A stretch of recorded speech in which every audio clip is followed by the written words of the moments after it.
Well, if you've been outside in the past few days, you know the cold weather is officially here. So what does that mean for active runners and cyclists in Central Texas? Dr. J.P. Rodriguez with Texas Orthopedics is here to tell us. So how does the cold weather actually affect your muscles?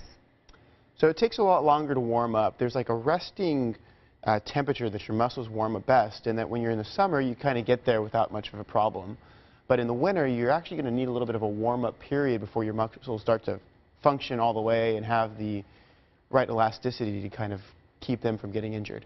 And that warm-up period, I'm guessing, includes stretching, right? It does. And the thing to understand is that it's not just stretching, warm up, and then go. You probably need a little bit of a stretch after your warm-up when you're fully ready to start your exercise.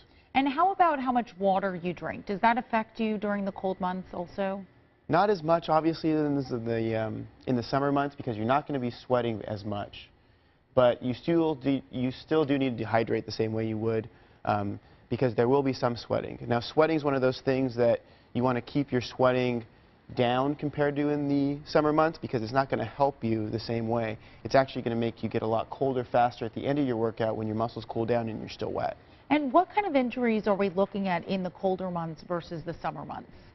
So the injuries tend to be the same, but we see a lot more hamstring pulls and other kind of muscle strains that you don't see nearly as much in the summertime. What other tips can you give runners and cyclists, even people who sit on the couch like me? Yeah. Well, yeah, so layering. Layering is probably the biggest thing to think about. So when you get out there, you're going to be cold. Go ahead and put on that extra layer, cover your hands, extremities, ears, things that people don't think about. Those are the ones that are going to be painful during the middle of your exercise. And then try to shed that layer as you warm up. You know, I know it's not fashionable, but the wrap around the waist for your top layer is always a good move to kind of keep you in that perfect temperature range to where you're not sweating too much and you're comfortable. Well, thank you so much, Dr. Rodriguez, for joining us.